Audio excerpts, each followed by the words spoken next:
तारीख पर तारीख, तारीख पर तारीख। जिस प्रकार से जो लालता प्रसाद यादव का घर है वो आलीशान तरीके से बना हुआ है और उसकी ईंट को खसकाने की जो जिद्दोजहद है वो सरकार से लगा करके, स्थानीय लोगों से लगा करके, यहाँ के जो ग्राम प्रधान हैं वीरेंद्र यादव, तमाम लोग इस पे लगे हुए थे और लोगों की यही मंशा थी कि जल्द से जल्द होली से पहले इस पे बुलडोज़र चल जाएगा। और दिवाली के एक दिन पहले एक मासूम बच्चे की गर्दन काट दी जाती है, बेरहमी से मार दिया जाता है माँ के सामने, बहनों के सामने, घर के पास में ही। और उस मकान के और ज़मीन के चंद टुकड़ों के लिए एक मासूम से बच्चे की बलिदान, एक हत्यारा कह सकते हैं या कह सकते हैं कि एक निशंस अपराधी जिसने ये भी नहीं सोचा कि मेरे आंखों के सामने ये पला बड़ा मासूम सा बच्चा, इसको हमने मिल कर के लाड प्यार से देखा है, बचपन से हम देखते हुए आ रहे हैं, उसको ज़रा भी दया नहीं आई और उसने इतनी क्रूर नृशंस हत्या कर दी जिसकी परिकल्पना करना बहुत किसी के लिए भी संभव नहीं है। ऐसे में अब आज 19 मार्च है और आज के दिन सुनवाई है कचहरी के अंदर।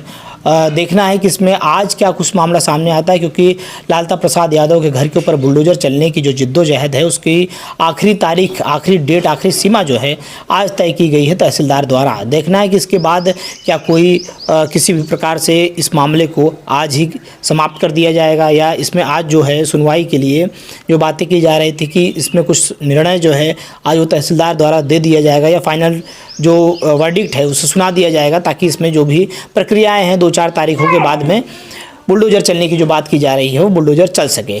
ऐसे में अनुराग के पिताजी हमारे साथ में हैं, आइए इनसे जानते हैं कि आज की जो तारीख है उसकी सुनवाई को लेकर के और साथ साथ में वीरेंद्र यादव के ऊपर भी बात करेंगे।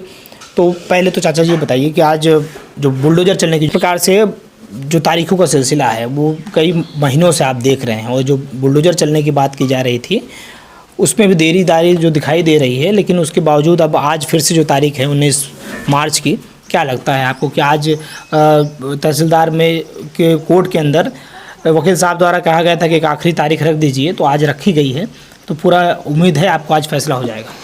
जी, उम्मीद ही तो करके बैठा हूँ, विश्वास है कि हो जाएगा। बाकी अब साहब लोग की निगाह में कैसे क्या है, कानूनी प्रक्रिया है, उनको भी पूरा करना पड़ता है, तो सारी चीज़ें और सामने वाले को भी मौका देना पड़ता है, संवैधानिक तौर पर मौका देना पड़ता है जी। तो वो सब प्रक्रिया पूरी करने के बाद माननीय न्यायालय देखिए क्या फैसला सुनाते हैं।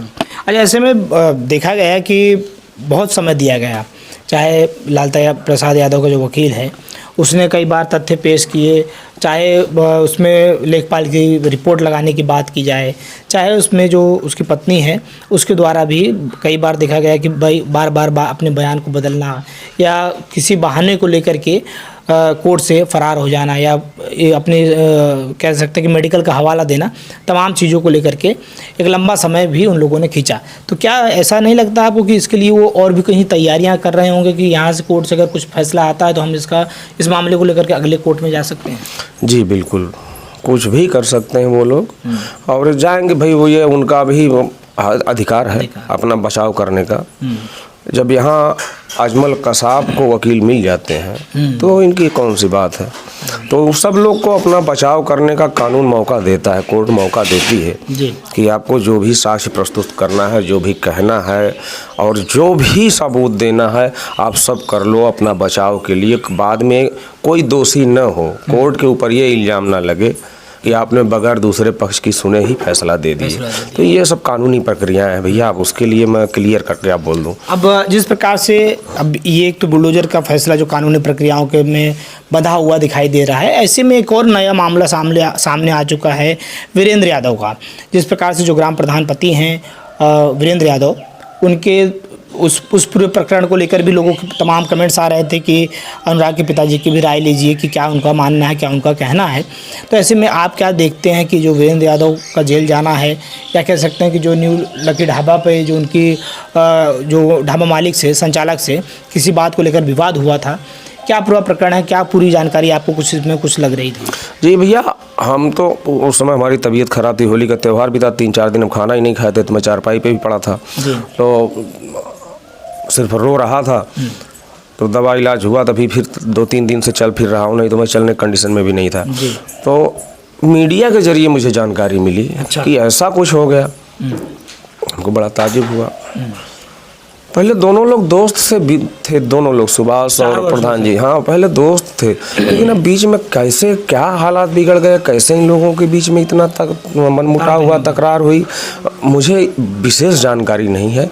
और चूंकि मामला अब कोर्ट में है तो माननीय न्यायालय जो फैसला करेगा, सब लोग अपना अपना पक्ष रखेंगे। मैं उनके बारे में कैसे क्या बोलूँ।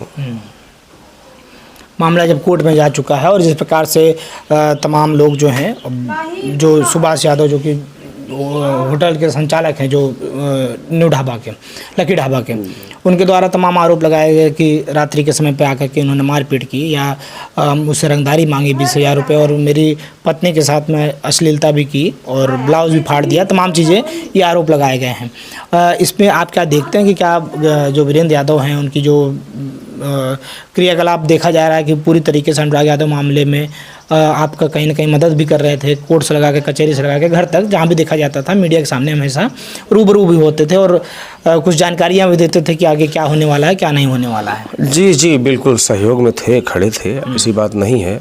लेकिन अब ये तो जांच का विषय है कि कौन सच है कौन झूठा है। और चूँकि अब यह कानून के दायरे में आ चुके हैं जी, तो अब वही फिर से फैसला होगा। हम कुछ कह के क्या पाएंगे, कुछ कहने का मतलब ही नहीं निकलेगा। मतलब ही नहीं। जी, और अभी तक मेरी सुभाष से भी मुलाकात नहीं हुई है और प्रधान जी से तो मुलाकात अब हो ही नहीं पाएगी। जब आएंगे तो दोनों लोग को हम जरूर सामने बैठा के बात करेंगे कि भैया आप लोग क्यों किए ऐसा। गांव की बात है, आपस में हमारे दोनों लोग मित्र हैं, प्रधान भी मित्र हैं, सुभाष भी मित्र हैं, लेकिन मैं तो अपनी विपत्ति लेके फंसा हुआ। आप तो अपनी विपत्ति में फंसे हुए। त्योहार जब आया था ना, 4 दिन या 5 दिन में खाना नहीं खाया था और उसके बाद तबीयत बिगड़ गई। दिवाली से एक दिन पहले घर के अंदर मातम पसर जाता है, दिए नहीं जलते हैं, क्षेत्र में पूरे दिए नहीं जलता है। होली का समय आता है, कुछ उम्मीदें रहती हैं कि बुलडोजर चल जाएगा, लेकिन बुलडोजर नहीं चलता है और फैसला जो है आगे के लिए टाल दिया जाता है। ऐसे में होली भी नहीं परिवार ने मनाया। परिवार ने ही नहीं, होलिका दहन ही नहीं हुआ हमारे गांव में। जी, शायद किसी ने रंग खेल लिया, छोटे बच्चों ने खेला हो, लेकिन बड़ों ने किसी ने रंग नहीं खेला। पूरे गांव की बात कर रहा हूँ। जी, इतनी सहानुभूति है सबकी और इतना दर्द है सबको। आप समझ सकते हैं जिस प्रकार से जो वीरेंद्र यादव का जो मामला है वो कहीं ना कहीं अब कोर्ट के अंदर है और विवेचना के आधार पर ये तय होगा कि आरोप सही हैं या गलत हैं, क्योंकि पुलिस प्रशासन भी पूरी तरीके से इस पर निगरानी बनाए हुए है।